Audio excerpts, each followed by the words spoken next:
In a village in the ancient Benin Kingdom, there was a young girl named Ai. She was brave, loved to run through the forest, and enjoyed climbing trees with her friends. Ai's laughter was like the sound of happy birds, and she was kind to everyone she met. The villagers adored her, and even the chief, Oba, respected her free spirit. One day, a rich man named Eweka came to the village. Eweka was very wealthy and powerful, but he was not kind. He wanted to marry Ai, even though he was much older. Ai's parents felt honored by Eweka's proposal, believing that their daughter would live a life of wealth. But I didn't want to marry him. She felt uneasy whenever he was around, and she didn't want her freedom taken away. I tried explaining to her parents, but they insisted she agree to the marriage.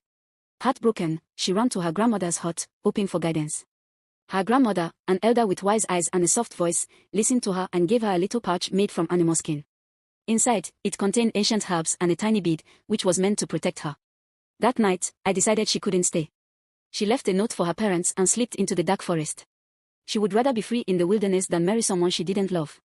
As she ran, she heard the sounds of owls and the rustling of leaves, but she felt a strange peace. In the morning, Eweka discovered that I was missing and became furious. He sent his guards to search the entire forest and ordered them to bring her back. But I was clever and brave. She hid her in trees, covered her tracks with leaves, and used her knowledge of the forest to stay one step ahead of the guards. Days turned into weeks, and Eweka grew more impatient. He sent hunters after Ai, promising them riches if they could bring her back. Ai's grandmother, hearing this news, decided to help her. She traveled into the forest and found Ai hidden by a stream. I was scared and tired, but she hugged her grandmother, grateful to see a familiar face. Her grandmother told her about a hidden cave deep within the forest where she would be safe. Together, they traveled to this cave. Inside, it was cool and dark, and there were carvings on the walls from ancient times. "Stay here," her grandmother said. "Eweka's men will never find you here." One night, as I was sleeping, she heard voices outside the cave. Eweka's hunters had finally found her hiding place. I felt a surge of fear but also remembered her grandmother's gift. She held the tiny bead from the pouch tightly and prayed for courage. Suddenly, she remembered the stream nearby and quickly covered herself in mud. When the hunters entered the cave, they saw only a shadowy figure covered in mud and assumed it was a forest spirit. Fearful, they left the cave, leaving Ai alone once again.